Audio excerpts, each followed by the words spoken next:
you so much, Doris. It's great to be with everyone today. On behalf of the MIECHV Technical Assistance Coordinating Center, I want to welcome you to the final webinar in our series on systems integration. I hope you've received your registrant packet in preparation for today's webinar and are looking forward to today's presentation. My name is Kathy Reschke.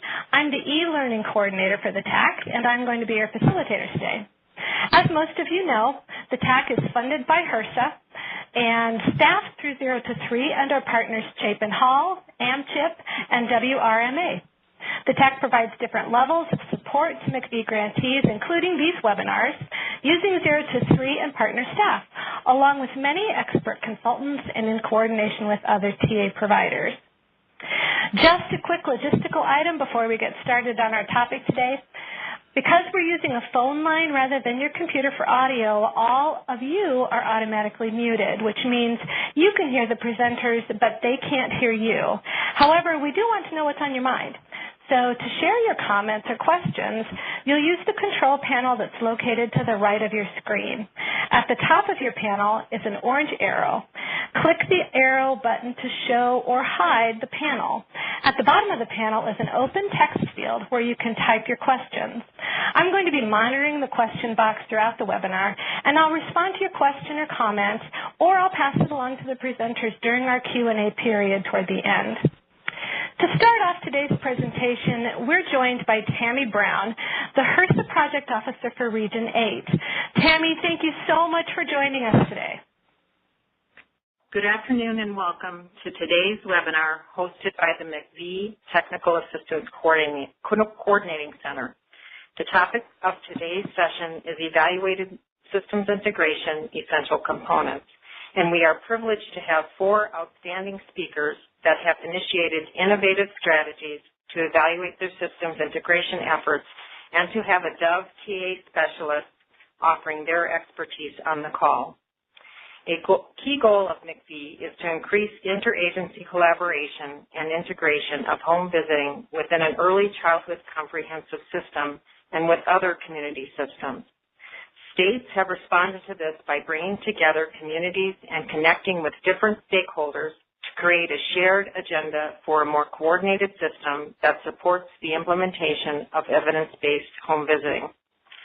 Dr. Willis quoted in the first of this webinar series that we are increasingly strong by the sum of all of our parts working together. While building coordinated systems can be a challenge at times, these shared and common agendas have resulted in increased quality and accountability, improved efficiencies, strengthened relationships, enhanced sustainability, and increased access to and more seamless service systems for families. The following are several great examples of MIECHV programs building integrated systems: Montana's integration with the Child Welfare System, Boston's collaboration with Homeless Services, North Dakota's integration with tribal communities, and in all states, the focus on coordinated or centralized recruitment and referral systems within local communities and across states. The next step in this process is to think about how to evaluate this work. Systems integration is complex and multiple layers, and making decisions about how to move forward can be a difficult one. On the other hand, evaluating integration outcomes provides further documentation of success, and it also provides a baseline for system strengthening. Some of these MIECHV evaluation efforts are less formal, while other states have embedded systems evaluation components in an overall comprehensive evaluation plan. For example, Massachusetts, which will be featured in the July newsletter as a follow-up to this webinar.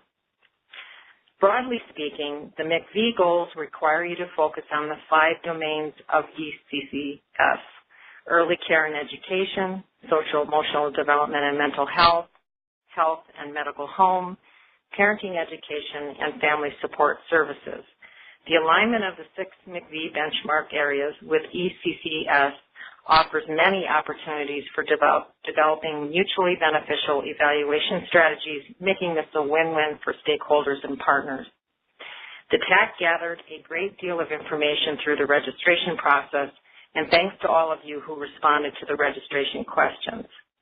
When asked the question, are you planning to evaluate some element of your systems integration effort over the next 12 months, 83% of you responded with yes.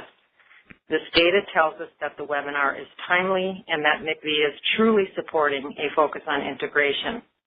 We hope the presentation will provide you with some ideas and inspiration for your evaluation. When asked the question, have you evaluated system integration elements, 34% of you responded with yes. We hope that you will also share some of your ideas during the discussion. Thank you for joining today's webinar, and now I will turn it over to Pedro, who will introduce today's presentations and speakers. Thank you, Tammy, and thank you for joining us today for our tech webinar. My name is Pedro Smith, and I'm a Technical Assistance Specialist with the MIECHV TAC. We have an exciting and interactive webinar planned for today. As Tammy mentioned, the next step in systems building is evaluating this effort. As you have approached systems evaluation, you may have pondered questions like, how do we define our system, and what are tangible indicators to measure? So, for example, perhaps trust, membership, or roles, or perhaps the exchange of resources and the strength of relationships. Or you might have asked, how can the evaluation results integrate with other evaluation plans? You may have explored tools and methods of evaluation. For example, you may have looked at using social network analysis based on network theory, where nodes and lines represent partners and the strength of your relationships with these partners. And finally, you may have thought about ways to apply evaluation results to achieve better outcomes for families and for your communities. We will discuss these and other systems evaluation questions during today's webinar in 3 sections. The first section provides an overview of the TAC Systems Integration webinar series over the past 4 months. The second section provides an overview of evaluating systems integration. The third section describes how 3 states have approached their evaluations. And then we have an opportunity to engage you in an interactive discussion. During the webinar, we encourage your active participation by asking questions, making comments, and also offering suggestions or ideas that you have by sharing them in the question box. At this point, I'm happy to welcome our presenters. Dr. Danielle Varda is an assistant professor with the University of Colorado Denver School of Public Affairs. Amy Fine is a senior fellow with the Center for the Study of Social Policy. Holly Hilton-Dennis is the MIECHV Assistant Coordinator with the Indiana State Department of Health. Erica Schmitz is a consultant with Maine Medical Care Development. Dr. Erica Lichter is an Assistant Research Professor and Maternal and Child Health Epidemiologist with the University of Southern Maine and Maine Center for Disease Control and Prevention. And Susan Said will be joining us for the question and answer section for the webinar. She is the Deputy Director of the MIECHV Design Options for Maternal, Infant, and Early Childhood Home Visiting Evaluation, or DUF, as you might know him, with James Bell and Associates. I will now turn this webinar over to Ms. Amy Fine. Amy, please go ahead. Good afternoon. I'm really happy to be here today. My job is to provide an overview of the series and to put the pieces together to remind us why we're talking about systems integration in MIECHV. Let's go to the next slide. This is a quick snapshot of the series, and I just wanted to kind of give you the overview of where we are in that series. We started began with an overview of building comprehensive integrated early childhood systems, and we asked the question, why would we do that, and what are early childhood integrated systems? And then we moved to a series of webinars on 3 issues and related systems that are of great importance to our home visiting families. And then today we're going to cap it all off with evaluating systems integration. So that's the series in a nutshell. So now I want to go back take us back to a few minutes at the beginning of the series. And we started with that question, as I noted earlier. We started with a question of why systems integration in MIECHV, and then a follow-on question of what do we mean by systems anyway. And I think the really simple and kind of straightforward answer to why systems integration in MIECHV is that individual programs really can't do it all. The stronger the system, the more effective the home visiting program can be. And strong systems support our families and support our programs as well. And I just say as an aside that this is true for systems focused on a specific issue or a specific approach, whether it's housing or a home visiting approach to, kind of an integrated system vertically, and also to comprehensive integrated early childhood systems that go across sectors and across disciplines. And one other thing I wanted to mention is that really it's not just by chance at the federal and the state levels that there's an essential partnership between MIECHV and ECCS. They really support each other. And the stronger the pieces within a system, the better we serve families. And the stronger the system itself, putting all those pieces together, the better we serve families. So there's a really great connection between the two. And then we actually asked the question of what do we really mean by an early childhood system? And what the main point that I made on that very first session was there really is no one agreed upon definition of a system, let alone an early childhood system. But I pulled out three definitions, which are not as sophisticated as the ones that you'll hear from Danielle Varda, who really looks at systems in a very systematic, from evaluators' perspective. But I think there's three big points I wanted to make here. The first is the concept of a system, the definition of a system is a group of interacting, interrelated, interdependent elements forming a whole. And the point here is that it's complex. Systems are complex. There are a lot of moving parts, and the whole is greater than the sum of the parts. The second definition I pulled out is a functionally related group of elements, and the point here is that the parts come together not just to be holding hands, but to actually do something, and to do something more than we could do as individual pieces. And then finally, my very favorite definition, which is an aspirational definition of a system as a condition of harmonious, orderly interaction. And I think we all aspire to that, but the real point here is that the reason that we want to have integrated across systems is that we can achieve more and more harmonious, orderly interaction for the children and families in our communities. So how do we get there? This is a graphic that we used in our January webinar that shows a progression from individual home visiting programs to an integrated home visiting system, to a linkage between home visiting systems and other services and systems, and finally, a community-based integrated early childhood system that has multiple parts and multiple systems coming together. So if we go to the next slide, here's the same array in cross-section where you're going from individual programs to multi-sector systems. The point I want to make here is that moving from programs to systems is more than just scaling up to larger programs or larger systems. It actually reflects a changing perspective on what's needed if we're going to affect and sustain change for young children and families. So, for example, if you're just starting up as an individual home visiting program, the questions you might ask might be something like, how do I get my program up and running, or how do I fill the slots?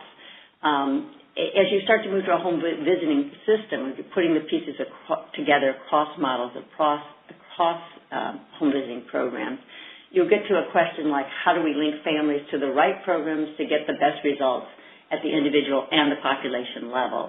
And then as you start to move toward linking with other service systems, you might start to ask questions like, how do we connect with other service systems to better support our families?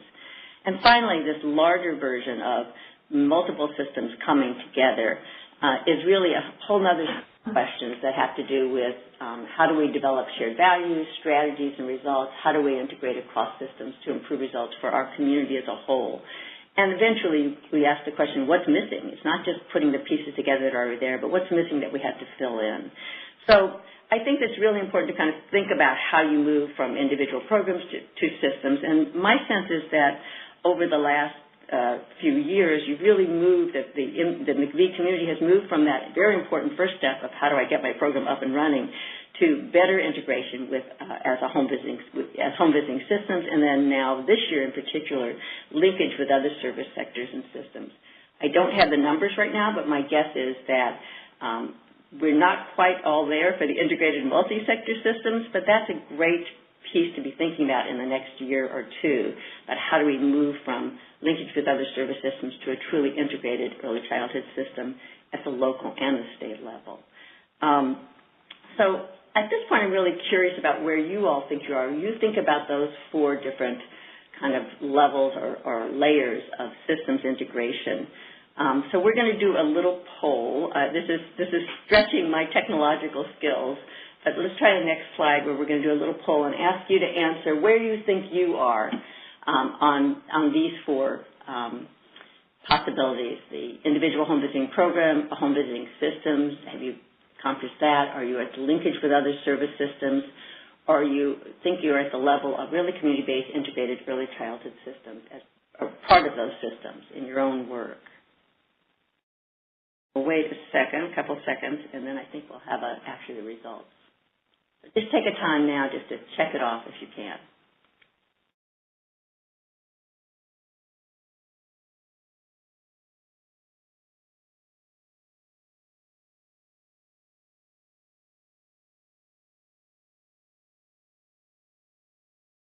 Have results yet?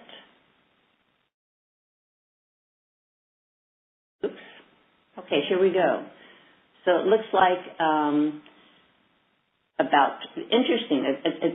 It's where I thought you would be, that about half of you are at the point of saying you are part of linkage with other services and systems, and about 12% of you, 12% are at the community-based, working on community-based integrated early childhood systems. I think that's really exciting.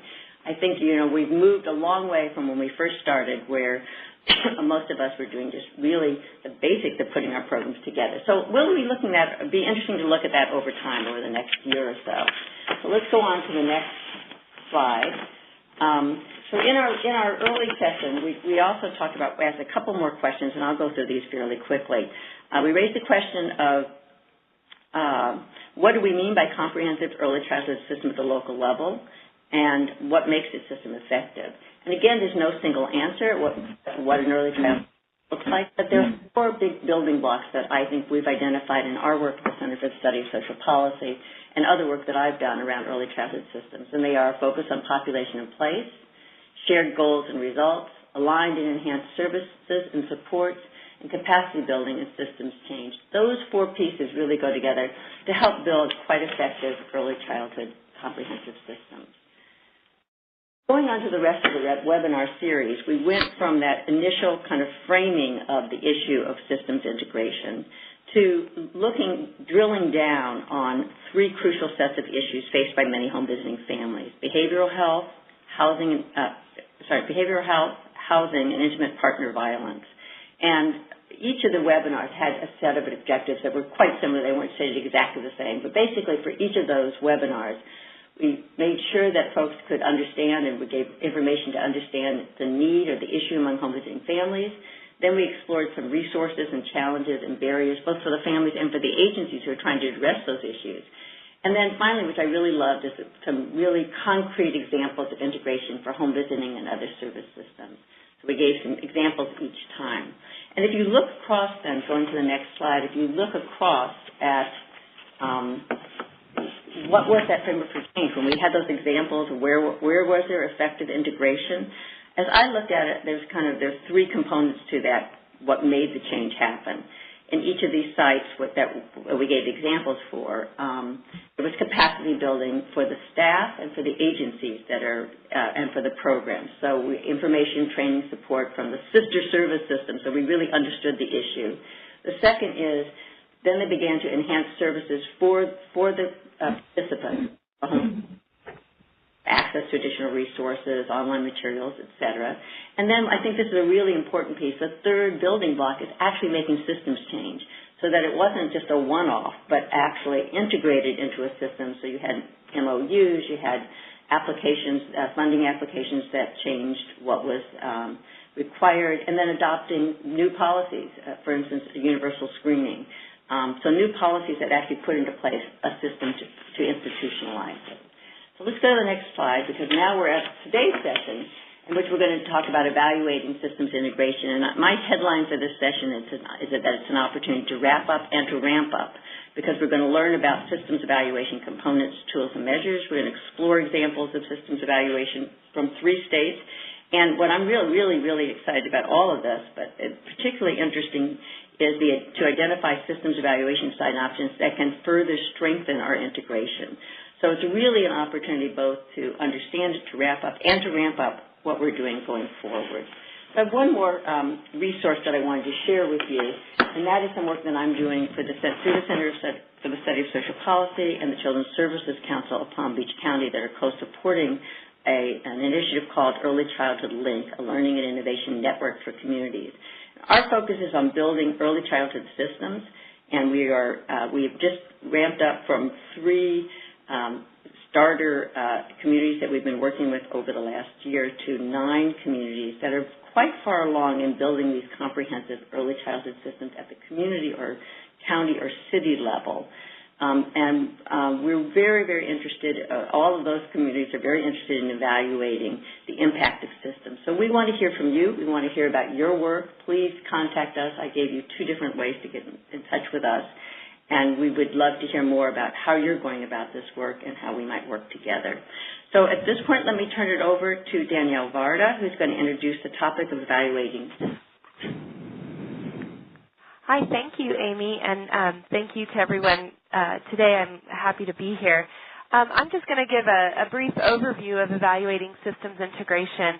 As we all know, this is something that is, we hear about in almost any evaluation now, especially when we're thinking about these kinds of topics.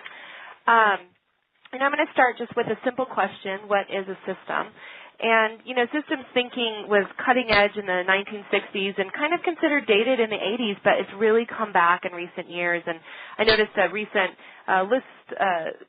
comments on a listserv, the EvaluTalk listserv. It's just been something that comes up there quite a bit. One thing we know is the field of systems is not unified or coherent, but it has many roots and branches. And so for this reason, it's really interpreted differently in different disciplines. We have a general idea of what a system does. That is, it examines all processes and contexts to see how they interact with each other, to produce different and often unforeseen consequences. But really there's no agreed upon definition, but I think that we can kind of agree that it does have systems do have a couple of parts. One includes its elements, which we often are thinking about parts of a whole, the links between the parts and the processes that hold them together, and its boundaries, so what's inside and what's outside that system. What makes the system evaluation different from a traditional evaluation? Well, here we're used to seeing what we probably all use in our evaluations, which are these linear logic models with relatively clear inputs and outputs, outcomes and assumptions. However, systems do not easily lend themselves to this kind of model. So rather, they're often much more complex, circular, and what can be defined as an input or outcome or output is sometimes itself interchangeable and uncertain. So it's not as straightforward. But we do need new concepts and tools to think about systems evaluation. So I'm just going to present here real briefly. I look at systems from a network perspective, and I'll talk about that later in our example from Colorado.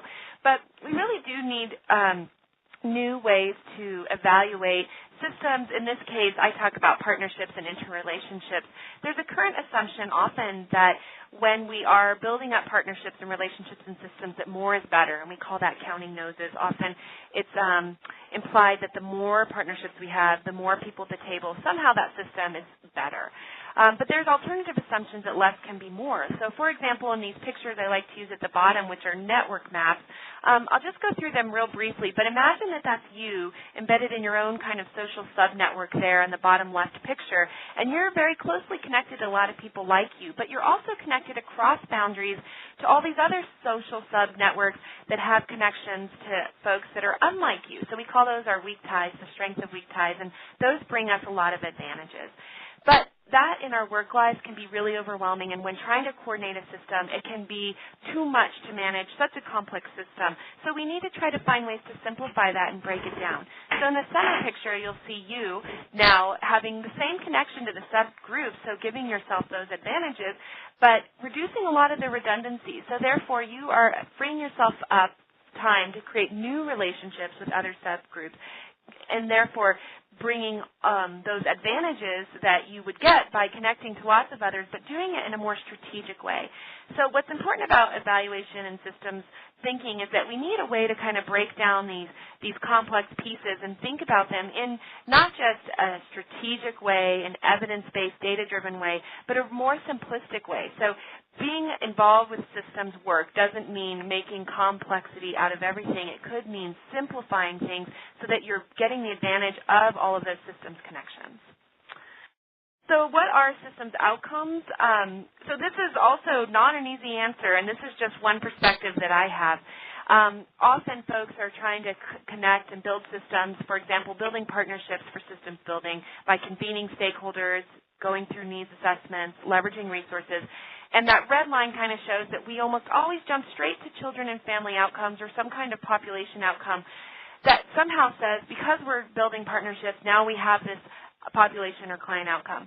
But it's really important to not miss the intermediary outcomes, and these are what I consider and measure as the systems outcomes, which are things like perceptions of value and trust, authenticity of the process that's happening, perceptions of goals and outcomes and processes. So notice I didn't say the actual goals and outcomes, but the perceptions of them.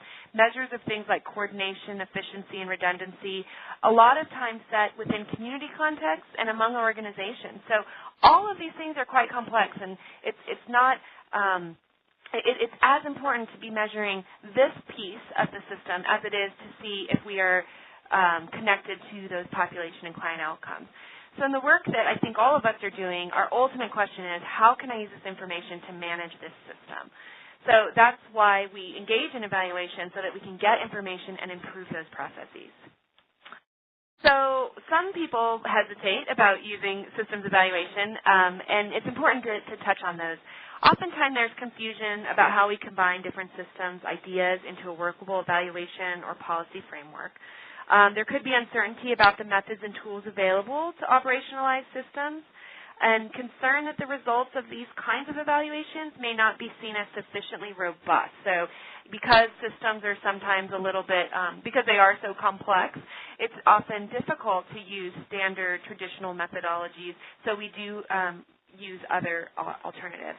There's also some discomfort maybe over our limits on control over problems and solutions, and systems evaluations can bring that forth. And so that can make us sometimes hesitant to actually use an evaluation that brings up more uncertainty than answers at the end. I like to actually look towards a book called Systems Thinking and Action. It's the work of Williams and Hummelbrunner, and they've written this book that gives some framework, a framework for systems evaluation. I like to think of it as these three dimensions, and they very in a very detailed way go through the book and talk about these three areas: interrelationships, how things are connected and with what consequence; the perspectives within a system, so more than making sense of how boxes and arrows fit together, but how you look at the picture; and then the boundaries of those systems that basically make the whole thing manageable. So when we're about to encroach on a systems evaluation, if we can kind of box our questions into these three areas, we tend to be able to capture a lot of what otherwise could be very hard to get our hands around.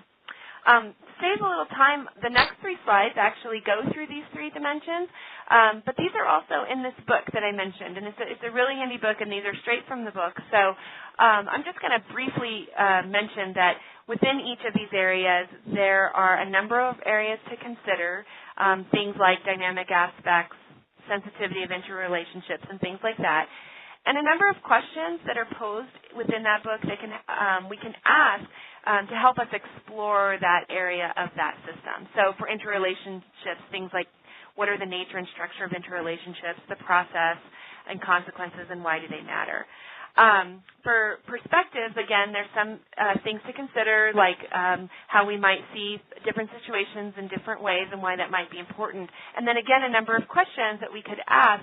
So if you are interested in engaging in systems evaluation, you may want to pose questions like these in order to kind of help you capture all the different dimensions. I'm not going to read through them so that I can move forward a little bit. Boundaries is the same thing. The important piece about boundaries that I've really found in our work is that figuring out who's in and who's out of your system, in our case a network, is for us, hands down, the hardest part of our work. Bounding systems, figuring out who should be a part of them, and then how do we include them in the evaluation is always difficult. It could, in some ways, marginalize or even encroach on practical aspects of being able to include those that are in or out. But there's also a number of questions in the book that help us ask things that will prompt an evaluation and kind of steer us through that.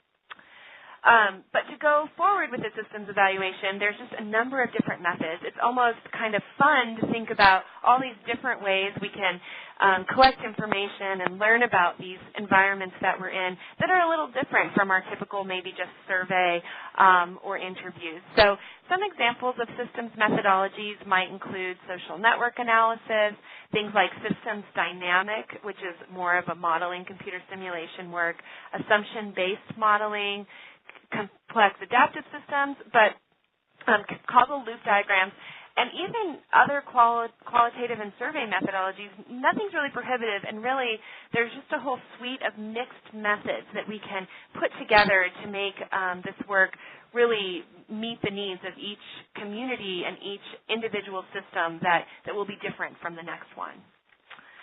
And finally, there are limitations of systems evaluation, so we need to keep those in mind. It's fun to think about systems. It's neat to try to get at the ins and outs of them. But it could be possible that we might be imposing a fixed and enduring description of a program, organization, or process when there could be really a real dynamic process happening. So in other words, there's a tendency to portray things like programs, organizations, or processes as static and fixed structures rather than evolving systems that change over time. And in that way, it's easier to kind of get a project done and maybe not consider how it's changing over time. We also sometimes reduce complexity to make it easier to process people, and that sometimes forces people into boxes that at best only partly represent the situation and could completely misrepresent their real needs if we aren't mindful of that. And finally, ignoring participants' perspectives, perceptions, and understanding, focusing only on an analyst's perspective and conceptualization could be a real limitation. And I know in our work, we can tell people all about their networks, but the true interpretation of that network comes from the community members and the practitioners who are living and breathing that every day. So I know as an evaluator, I always rely on them to tell me what we've got right, what we did wrong, and maybe where we can all learn together. So it's really important to get that feedback. And then just finally, why systems evaluation for MIECHV? Well, from everything I've heard, this is my first webinar with this group, but I think that this has been covered. But, we do know that many books and articles have argued for the need to take on systems methodology, methods, frameworks. And as the world becomes more globalized and increasingly complex, this is even more of a need now than ever. So for evaluators, policymakers, and those who commission evaluations, it's obvious that the need for approaches drawn from the systems field is widely recognized, and therefore there's the proposed need for an evaluation framework that fits into a developmental evaluation approach that could presumably fit together with other types of evaluation theories and models is where we really are today. There's no one way is the right way, but really a combination of all of these things that we know and growing with the kind of systems perspective is where we're at. And of course, embedding home visiting within a larger strengthened system does all kinds of great things like improve sustainability. We think it yields linkages, helps systems cross the data divide, aligns with a united and coordinated vision, creates the right conditions for collective problems, and of course helps us to reach families. And that's all I'm going to really say today about for an overview of system evaluation. What's next is really kind of the more interesting part of this webinar. We're going to hear from 3 different state grantees about their own work on evaluating systems. First, we'll hear from Holly Hilton-Dennis from Indiana. I'll actually give our example from Colorado, and then Erica Schmitz and Erica Lichter will both speak on the project that's happening in Maine. So I'll go ahead and turn it over to Holly at this point. Hello, everyone. Thanks very much to the TAC team for having me. My name is Holly Hilton-Dennis. I am the Home Visiting Program Coordinator at the Indiana State Department of Health. And today I'm going to give a broad overview of Indiana's interagency collaboration evaluation that is currently in progress. First, I wanted to provide a little background on why Indiana chose to evaluate interagency evaluation. When the initial MIECHV FOA came out, the Department of Health Services and the Indiana State Department of Health were both interested in applying for the MIECHV grant. The Department of Health Services administers Healthy Families Indiana, or HFI, which serves every county in Indiana. The maternal and child health leadership at the Indiana State Department of Health at the time were interested in bringing the first nurse-family partnership site to Indiana. Since MIECHV was tied to Title V funding, which is located within the State Health Department in Indiana, and the Department of Child Services houses the statewide Healthy Families program, the governor named both agencies as co-leads. With this funding, Indiana chose to fund 1 new NFP site and 10 existing HFI sites based on highest risk counties and zip codes identified through the required needs assessment. So now fast forward to 2011, in addition to the Formula MIECHV grant, Indiana was awarded the competitive MIECHV expansion grant, which, as most of you know, has an external evaluation requirement. Indiana contracted with Indiana University School of Education's evaluators, Dr. Jeffrey Anderson and Dr. Allison Howland. I want to take this opportunity to give them full credit for the research protocol design, which they wrote and tweaked multiple times prior to HRSA's approval. The interagency evaluation is part of study number 1. Within study number 1, IU developed 4 research questions that address collaboration at the state, program, community, and site levels. The study is designed to identify barriers and contributors to collaboration at all those various levels.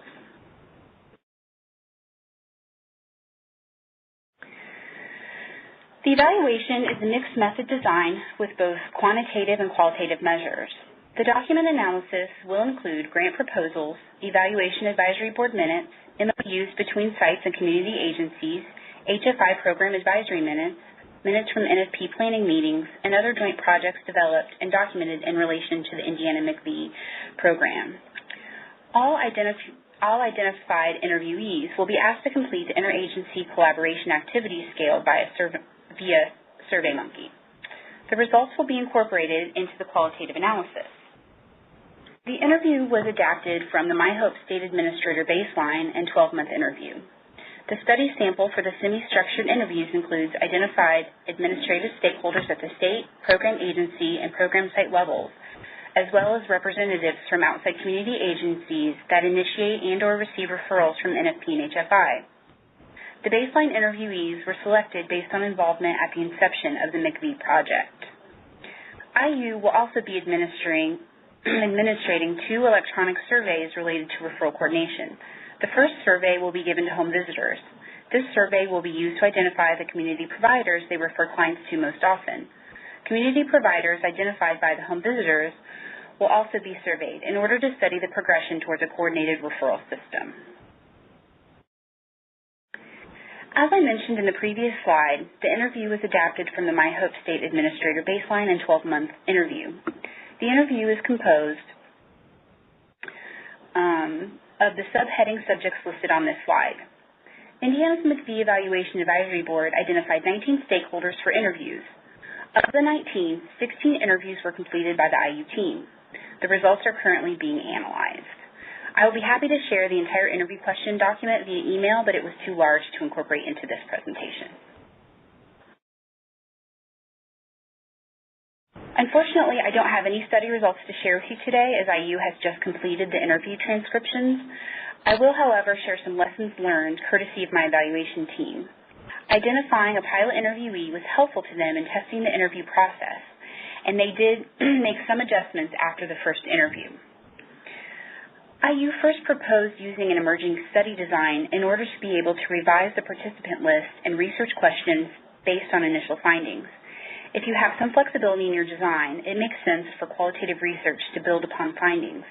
But due to the nature of the project, IRB approvals, and the HRSA approval process, we were not able to do this. And this is an obvious one. Qualitative research is very time-consuming. If we were able to plan ahead and secure HRSA and IRB approval more quickly, we would have been able to get a true baseline instead of asking questions retroactively. We are using NVivo software to coordinate and integrate the document and interview data, as well as to examine qualitative data using participant attributes from surveys. This will make coding easier, more fluid, and less time-consuming. So I hope that this has been helpful to those of you considering implementing an interagency collaboration study. I'm more than happy to connect you to Indiana's evaluation team and any of the documents I mentioned in this presentation. And a special thanks to my partners at the Department of Child Services. I enjoy working with them very much, and I know some of them are on the webinar today. So that's all I have for you. And now we're going to hear about the main approach to systems integration evaluation. Thank you, and hi everyone. I'm Erica Schmitz, and I facilitate Maine's MIECHV systems collaboration efforts. In a moment, you'll hear from Erica Lichter. She's the evaluator for Maine's MIECHV program. But we wanted to start off with a little bit of background on who's involved in Maine's collaboration work and what we've been doing so far. So prior to the MIECHV's funding, Maine already had an established network of home-based perinatal and early childhood services, but not necessarily a coordinated or integrated system per se. We have two programs that are administered by the state and are offered to families in every community statewide. Maine Families Home Visiting, which is our MIECHV-funded program, and Public Health Nursing, which provides home-based maternal and child health nursing services. In some of the more densely populated areas of the state, PHN contracts with local agencies that are collectively referred to as community health nursing grantees. They're listed here as a separate program, but they represent a broad array of agencies that are contracted to deliver PHN services. So Danielle Varda mentioned boundaries earlier, and those top three are the ones we refer to as state-administered services, and that's where we needed to start. But in some pockets across the state, not in every community, we also have locally administered home-based programming by early Head Start providers. Ultimately, our goal is to improve coordination among all four of these types of service providers. However, to begin, our first task has been to focus internally on a state level, building a coordinated system of statewide, state-administered home-based services, starting with Maine Families, Public Health Nursing, and their contracted agencies. Our work so far has focused on roles clarification and defining home visiting and public health nursing as two distinct disciplines that together fit together to serve a continuum of needs in Maine's maternal and child health population. With roles defined, the programs are working together to reduce duplication, coordinate referral pathways, serve more families with services that are tailored to their specific needs, as well as collaborate to jointly serve Maine's highest need families. In other words, to form a whole that's greater than its parts. As for how to evaluate our success in achieving that vision, that is Erica Lichter's role. Thanks, Erica. Hi, everyone. I'm Erica Lichter. I'm on the faculty at the University of Southern Maine, and I'm the evaluator of Maine's MIECHV program. And the goal of the evaluation of Maine's collaboration efforts is to learn more about how the collaboration meetings that Erica Schmitz described are changing collaboration between the four major types of home-based services. So today I'm going to share what we've done in our evaluation so far. So our evaluation team, in collaboration with our CQI, Continuous Quality Improvement team, worked together to develop a tool specifically for our MIECHV project. So we started with a review of the literature to determine the factors that prior research has demonstrated are important for meaningful collaboration, and some of that included Dr. Varda's work. So I highlighted some of these articles and tools we reviewed here. We also received feedback from program staff on current challenges to effective collaboration across programs, including feedback from the early collaboration meetings facilitated by Erica Schmitz. We developed a survey which was reviewed by our CQI team and further refined to ensure that we were addressing the key areas of interest. And in this survey, each program was asked to rate the three other programs on several different domains. And the next slide shows the domains that we included on our instrument. So the first we called resource sharing, and this included things such as sharing of reports, funds, evaluation resources, etc., mostly tangible resources. The next domain was communication and information sharing, and this was assessed at both the program and personal level. So examples of communication at the program level including holding inter-program meetings, obtaining information on shared clients, participating in case conferences and reviews. And communication and information sharing at the personal level included things like whether or not someone was personally acquainted with someone from another program and whether they had personally met with someone from another program.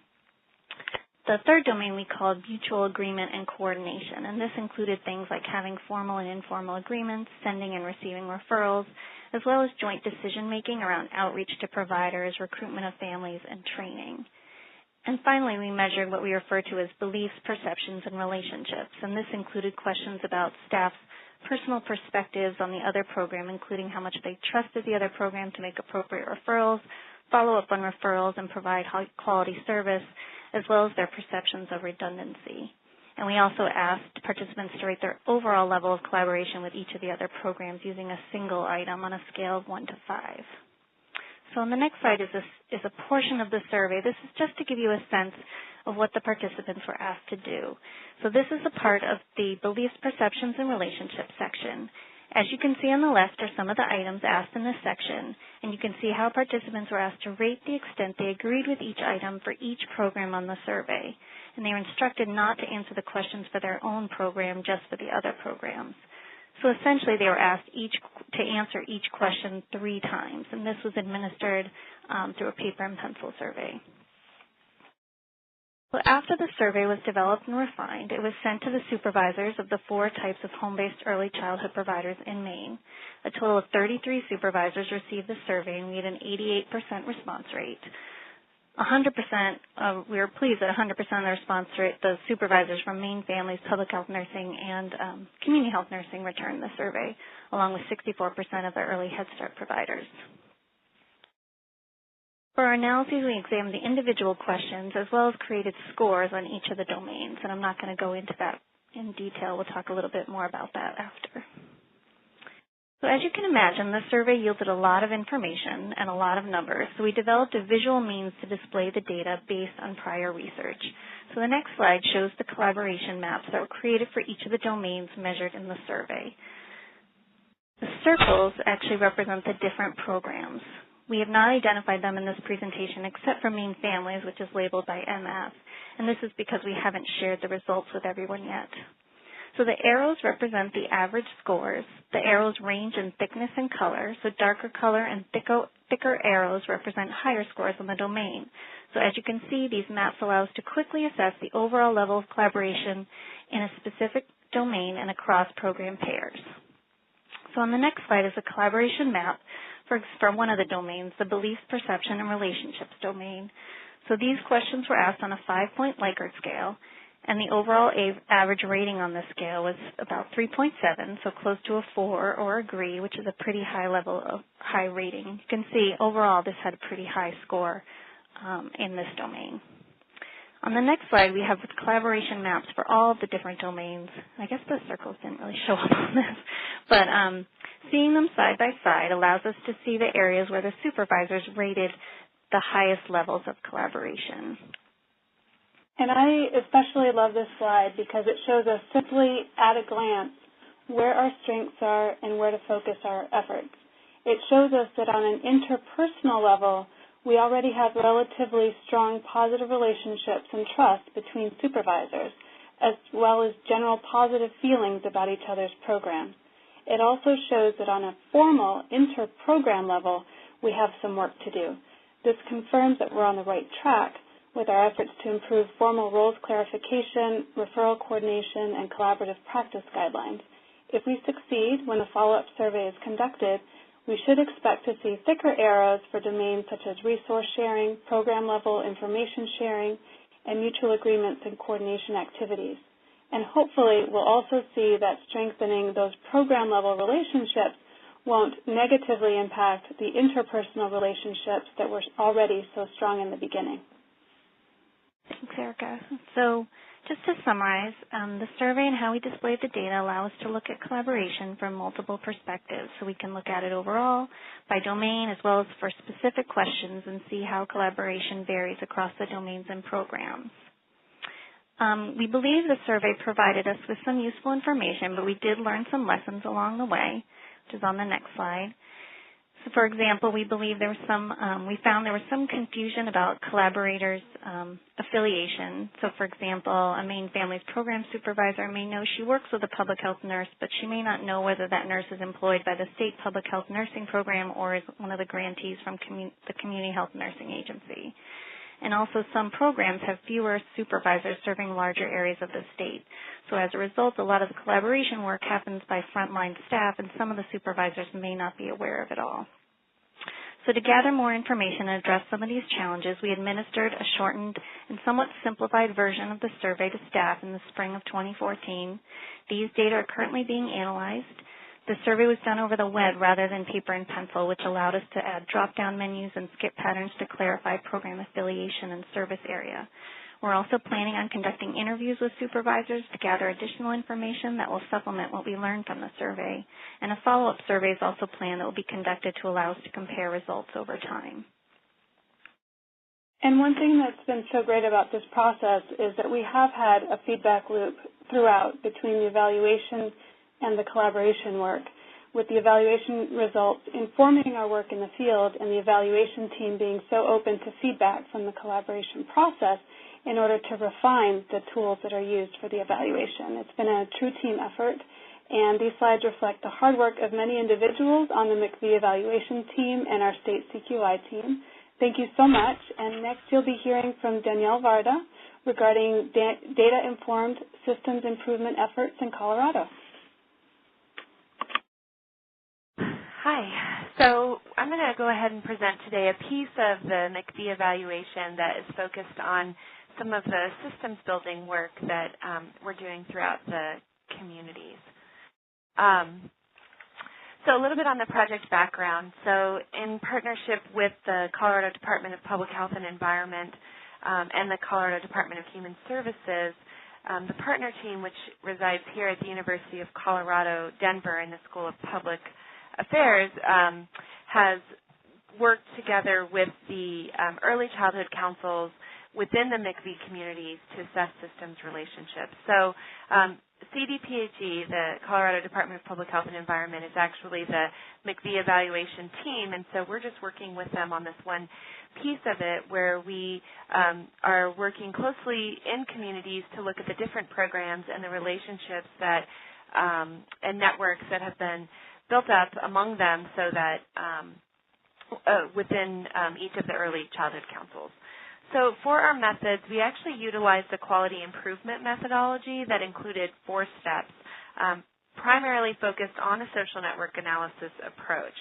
So while it's typical for a social network analysis to focus on describing the community back to the audience and showing some descriptive nature of that network, we instead started with this 4-step process, which in step 1 asks communities to identify their ideal networks.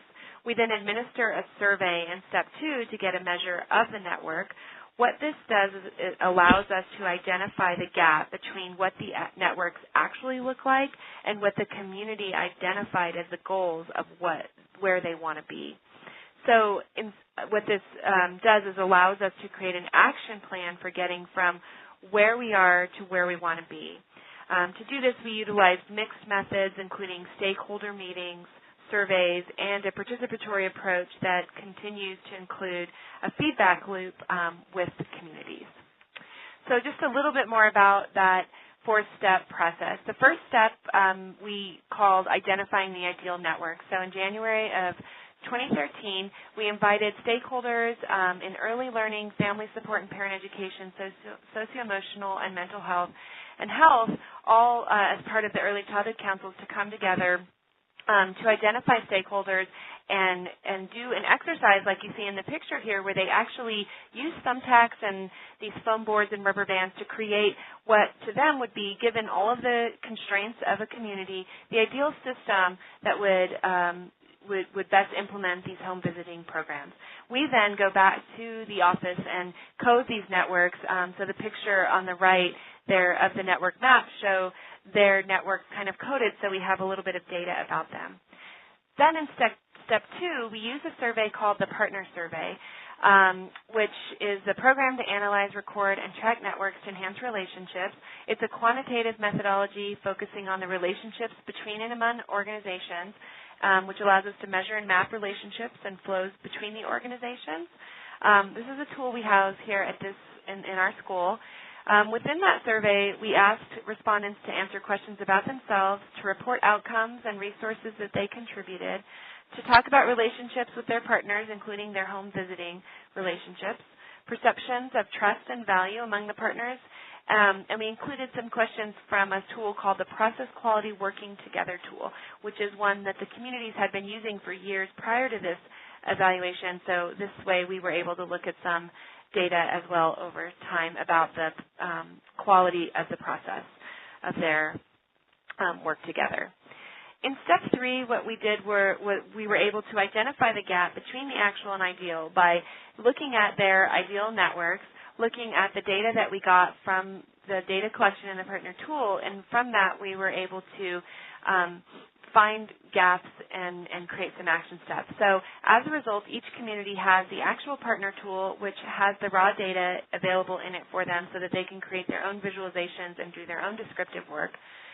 We also did a report for each community which summarized all of the partner data as well as which included their ideal networks. Chapter 3 of that report specifically were county-specific recommendations. So there we really that's where we really use the data to inform the practice.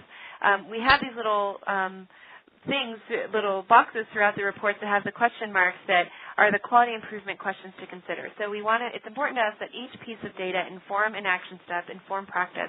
So every time data is reported, we then pause to ask questions that the groups can ask about their communities, to their communities, to try to create some action steps.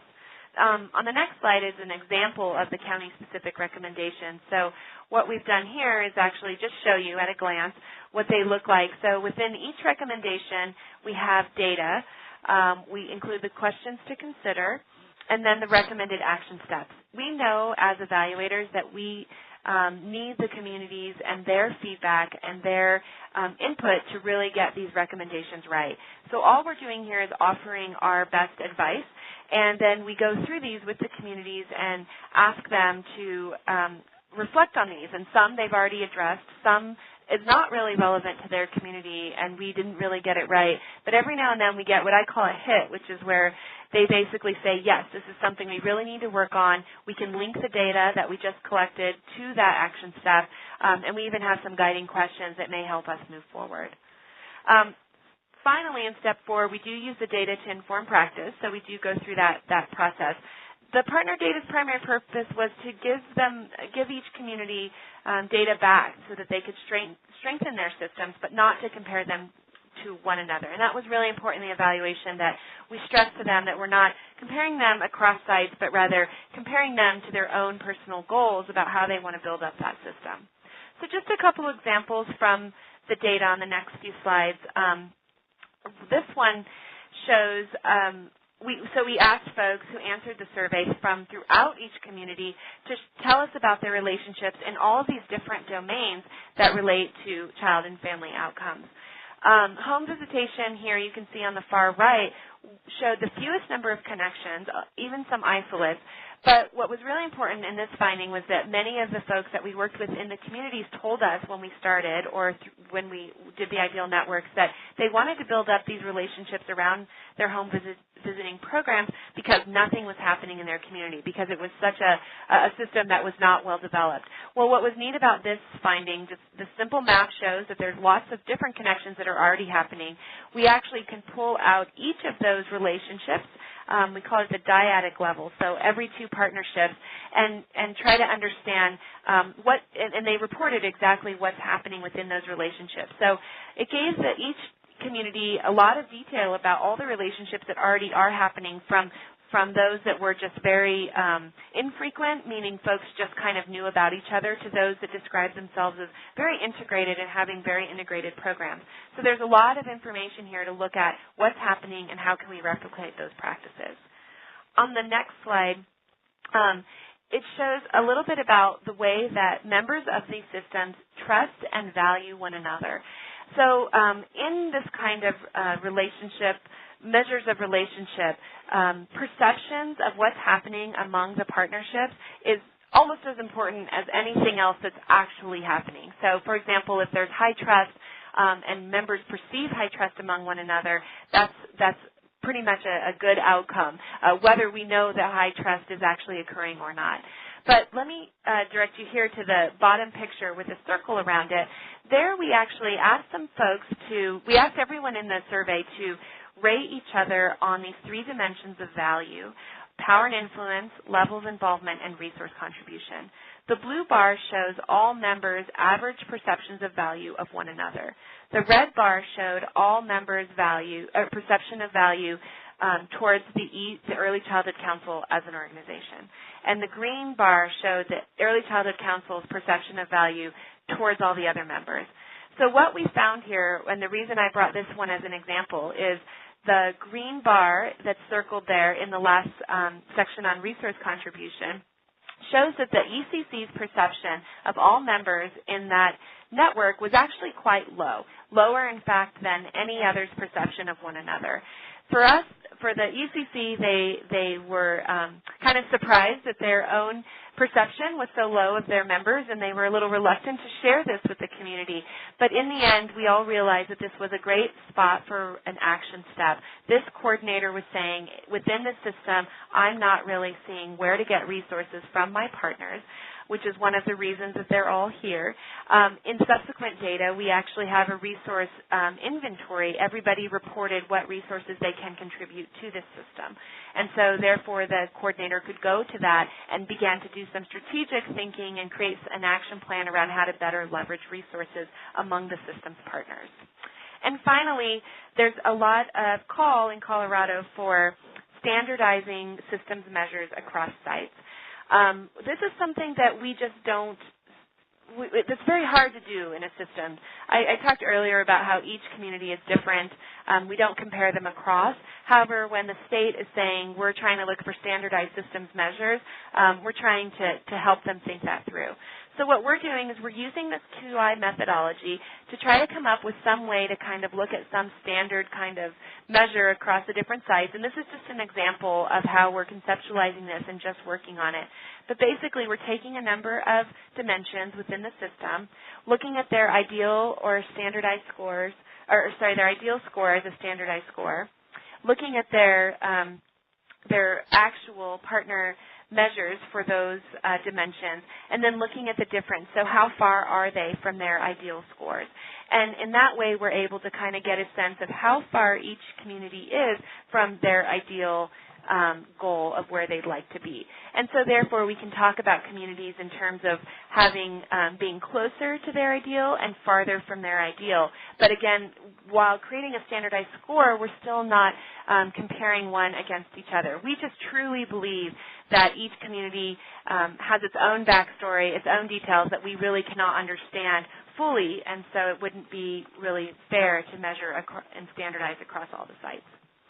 And finally, there are, of course, limitations to using network analysis to evaluate systems. There's a real big gap between having these data and an ability to really understand and apply them. Network data are complex and new, and a lot of cultural, historical barriers to translating the data into practice exist, and we're seeing that here in Colorado.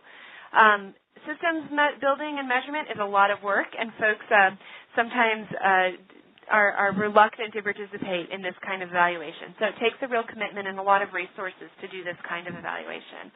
And then, of course, standardizing across sites is possible, but it will take some time to implement and some work. And finally, what's next for us? We are doing a time two, and each site is helping us revise the survey, trying to get it to really match their needs and to only ask the questions that we really need to ask. But we're engaging in something called systems building storytelling, where we're helping we realize that to bridge that gap between data and practice, we need to find some way that really speaks to the communities. The preferred method of describing systems and systems building we found is storytelling. So what we are trying to do is work with each community to start with a story, however, backfill in that story, weave the data into the story so that basically they are able to each talk about their communities and what's happening around these home visitation systems by telling stories, but being able to use all the different pieces of data from the evaluation to support it and provide evidence for that story. We're hoping that in practice they can use this for sustainability, for example, being able to have a complete narrative of their story with data that they could use on grant writing applications for the future. Also for dissemination for their partners, stakeholders, and other funders to describe what's happening. We know in Colorado the legislature is often asking why some of these groups how some of these groups are effective, and we're hoping that by creating an evidence-based story that they will be able to have a lot of credibility and talk about what's happening. And of course, we're coordinating with the state team to integrate all of the MIECHV data into these stories. So this, I mentioned this is just one part of the larger MIECHV evaluation through the health department, and we're hoping that eventually we can coordinate and make sure that all the technical assistance and evaluation is happening in one, as Amy would say, harmonious fashion. And that's it from Colorado. Next, Susan Zayed from Dove is going to discuss some of the resources that they have there. Thank you. Hi, I'm Susan Zayed, and I'm the Deputy Director of the Dove team. I'm also the liaison to MIECHV grantees in Regions 1 and 2. And as many of you know, Dove, which is funded by the Administration for Children and Families in collaboration with HRSA, provides TA to grantees around the areas of evaluation. We also work with grantees to develop their CQI plans and build capacity for successful implementation of their CQI plans, and to support MIECHV grantees in the selection or refinement of their MIS systems to assist with data collection and management. We also continue to work with grantees as they submit their benchmark data for annual federal reporting. The Dove resource page listed on the slide includes a link to access other resource documents and webinars. I also wanted to take this opportunity to let you know about another resource that is currently under development. As you already know, grantees engaged in a rigorous process to develop their evaluation plans that were approved by HHS. Dove is in the process of creating a summary document that synthesizes this information from the approved MIECHV evaluation plans into one document, such as including things like the research hypotheses, study design, tools, analysis plan, and so on. And this document is currently under development. We hope to have it released at the end of the year. So for those of you currently engaged in systems evaluations, you'll be able to identify other MIECHV grantees who are also engaged in systems evaluations, see what their research questions are, what they've designed, what their designs are, and what tools they've used, and so on. And we've heard some excellent examples of evaluations of systems integration here, so this document will help you all see some specific details of these evaluation designs as well as others.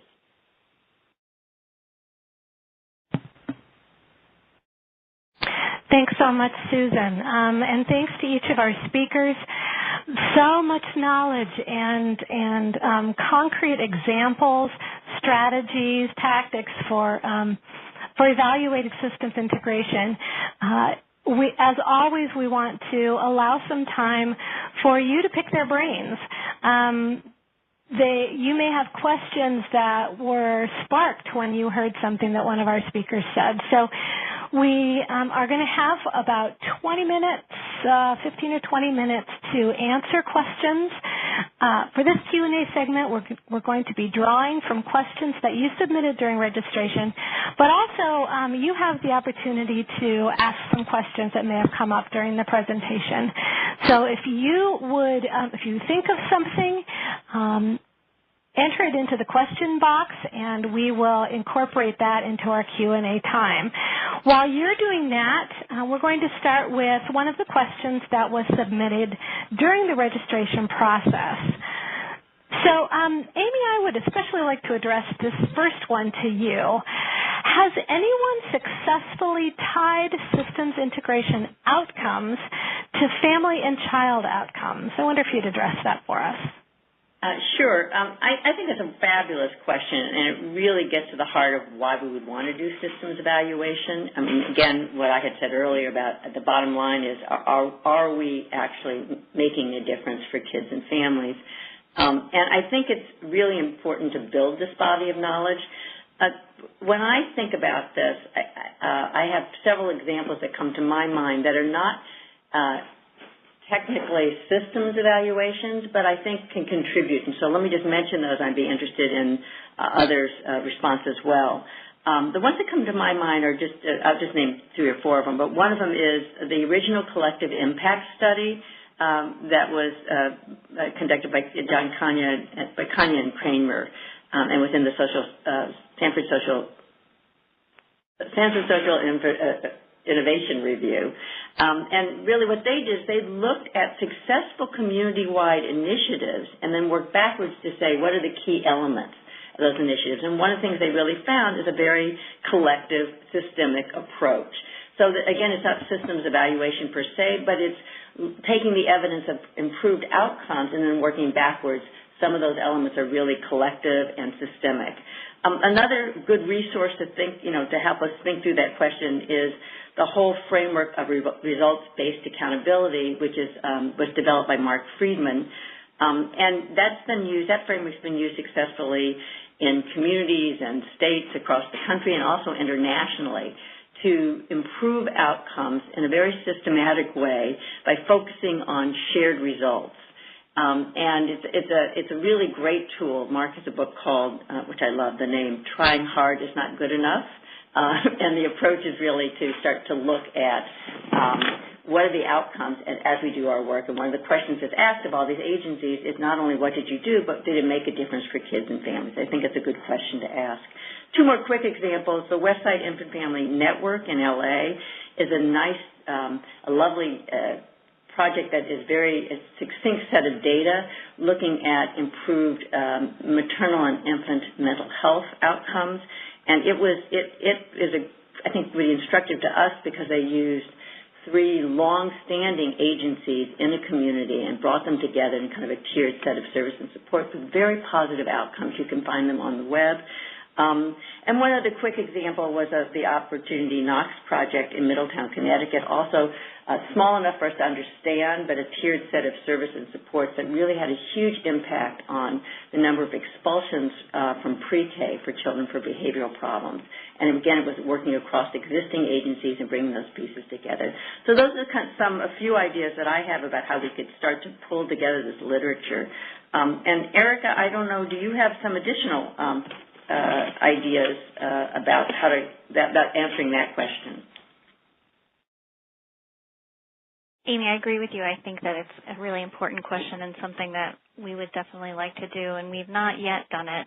And in our analytic model, we're hoping to try to look at how systems integration is related to, so indirectly through service delivery. So whether through these collaborations and integrations, families are getting the services that they need, and that in turn is related to outcomes. So we're hoping to combine our survey with some other measures of systems integration, such as referrals to other agencies and then use of services by families who are referred to those services.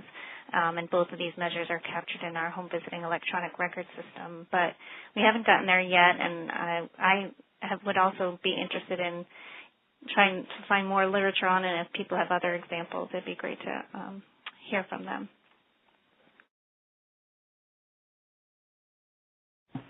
Does any of our other speakers want to respond to that question?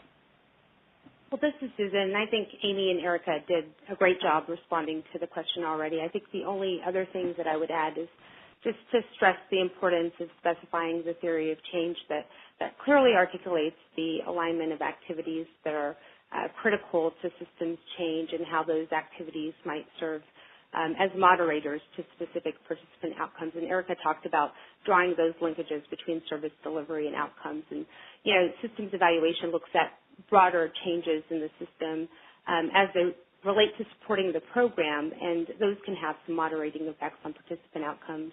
And Danielle, during her presentation, talked about those intermediary outcomes that are helpful to capture. Well, thank you. I think that we do have a question that's come in the question box. I think I'm going to send that on so that our speakers can see it and give it some thought, because it seems like it's a pretty challenging question. So I would like them to be able to give a little bit of thought to it maybe before they respond. So before I have a chance to do that, I'm going to ask another question that did come in during the registration process. And I think all three of our speakers, when talking about state examples, mentioned a mixed approach, a mixed methods approach, and this question hits at that issue as well. The attendee says, our planned approach to measuring integration is qualitative and subjective, i.e. perceived. Any suggestions for more objective quantitative measures of systems integration? I wondered, Erica, perhaps you could deal with this one? I think I mentioned a couple that we're going to use in terms of data that are collected in our electronic record system that our home visitors use, which is things like actual referrals to other agencies, as well as then not just, it gets at what Danielle was saying, not just counting who they're referring to, but then whether families are actually then getting connected and using those services. And sometimes that's an assessment of how well that collaboration is working, is our families getting connected to the services that they need. So that's one other measure that we're going to be using. I guess I can add, I'll try to add a little bit to that. This is Danielle. And I guess, I don't know if I'll answer this the way that the person asking wanted me to, but I guess my thought is that, we often get asked that, is like collecting information about networks qualitative? Is that subjective? Is that a perception? And, I really own the fact that a lot of what happens in this kind of work is all about perception and subjectivity. And I would say measuring relationships is kind of weird. Here we are talking about, how we interact and what's happening between, really when two people get together and something happens, and then we want to display charts and graphs and run statistics on that. And it just sometimes feels kind of strange. So I think that when we say, we're measuring perceptions and subjectivity, it's okay in this way. And I think that there's really no other way to make something that's kind of weird, like measuring relationships, really believable unless we do add the context and the subjectivity and perception around it that qualitative research does bring. But of course, we can always use a more quantitative approach and get those kinds of, we can try to get information about those kinds of perceptions by using something like a survey approach that can quantify the methodology. So linking it to things like data that's collected not from survey research or secondary data is kind of one of those things where we have to really work at that as an analyst to make those things work together. But I guess my response is really that it's okay to look at it from this perspective, maybe add some kind of quantitative approach to it that includes a survey methodology, adding more hard numbers behind those kinds of things, and just make sure that as you develop those kinds of scales and measures that there is good reliability and understanding behind them that have real valid constructs that people will believe in. I don't know if there's any other responses from other speakers.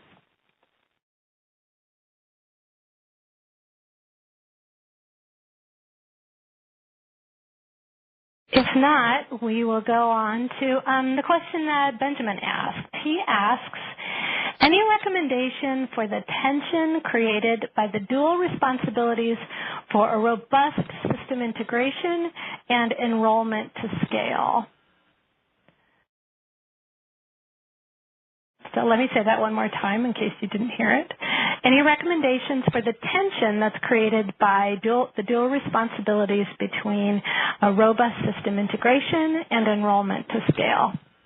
And if that's something that you would like to see or would like to give a little more thought to, it's also possible that we could wait and have that be addressed in our newsletter article. So I'll open it up to our presenters and see if anyone wants to take a stab at it now or if you'd prefer to give that some more thought.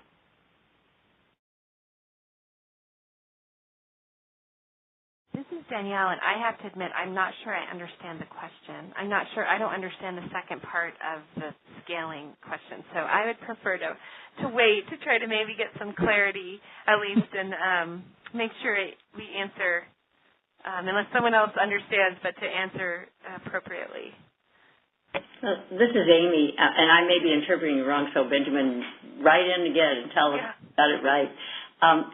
To me, I don't think it is an either-or. I think if we pay attention to systems integration not as a separate piece that doesn't have anything to do with going to scale, but as a way to get to scale, maybe that's the framing that we actually need.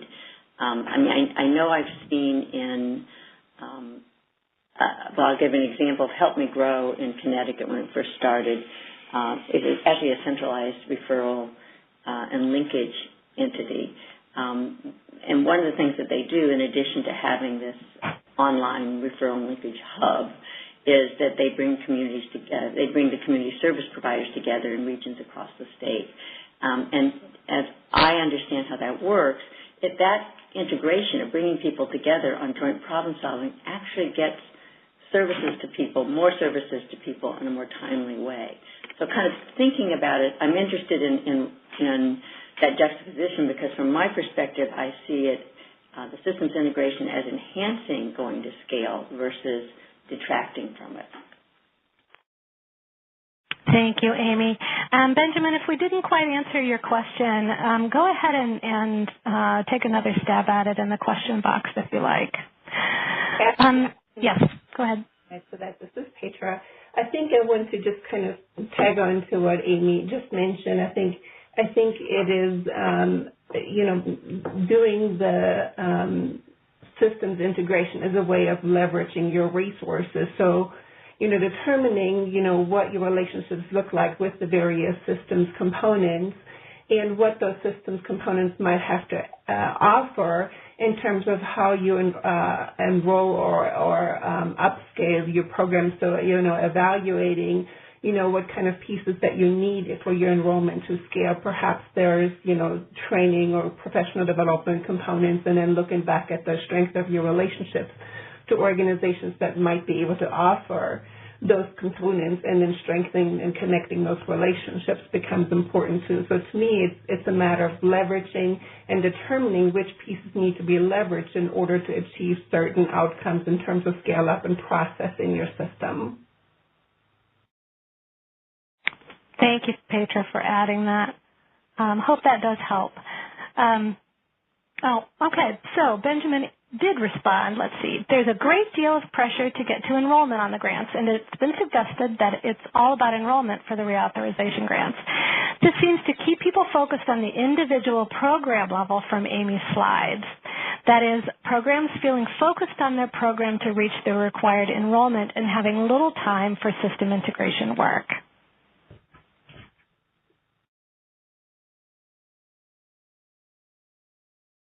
Amy, would you like to respond to that clarification, or anyone else? Sure. I think it's a really interesting dilemma. Obviously that's the impact, how the impact is felt, at least for some of the programs. And I think it's great to raise it because, again, I think the way of looking at it is to figure out, well, is there, if I join with others, or if there's, for instance, a common shared set of results, then that might be a different way of helping to enhance your enrollment. But it really does take some stepping back and thinking, is there a way that the systems integration is that we can go about systems integration that will help get me to my programmatic goals of full enrollment, in addition to helping more women, children, families in our communities get the services they need. And I think it's maybe stepping back to say, what's the handle or what's the lever that will help put both of those pieces together? It sounds like, and again, it really depends on where you are in your development, because I know certainly if we asked about this the very first year that MIECHV was funded, I suspect that the results of our survey would have been very different. It would have been, I would say 80 to 90% would be on that level of program, meeting the program requirements. So I think it in part depends on your development and then the context in your communities or in your state that either allows systems integration or is framing systems integration in a way that helps the individual pieces go forward, or whether it is somehow it's configured in a way that isn't working as well for you. But I suspect there are other states and communities around the country that could be assisting in this, kind of helping people think through that barrier. Thanks, Amy. Is there anyone else who wanted to respond to that really quickly? We're quickly running out of time. So, this is Erica Schmitz, and I just wanted to say that in Maine, something that's been very helpful as far as that balancing that effort between the program itself and the collaboration work is that for program managers on a local level, we do, with the grant, support part of their time for outreach efforts and to participate in collaboration meetings. So that's really important. It kind of becomes an expected part of their job that does indeed feed into building a stronger program and increasing enrollment and increasing those referrals.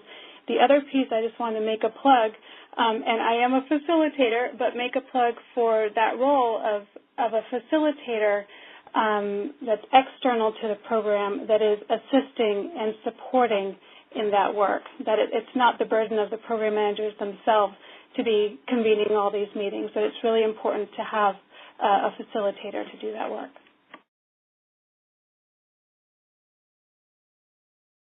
Thank you, Erica.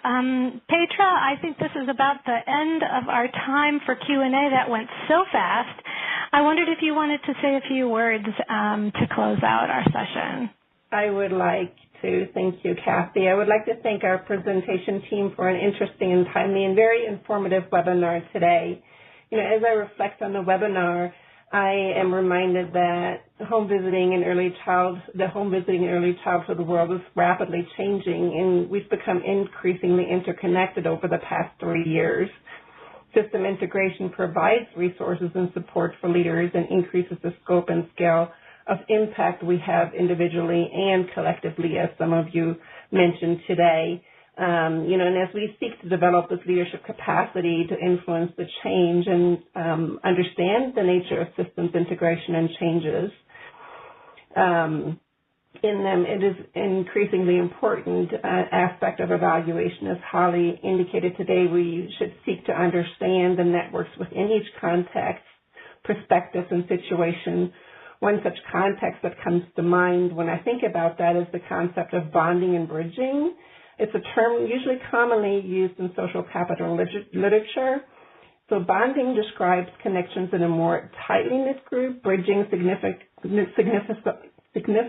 connections to more diverse partners. So bonding indicates a sense of trust, close relationships, and integration. And bridging indicates access perhaps to new resources and opportunities for non-traditional innovation. So perhaps some relationships need to be built to aid with that scale up that Benjamin was talking about.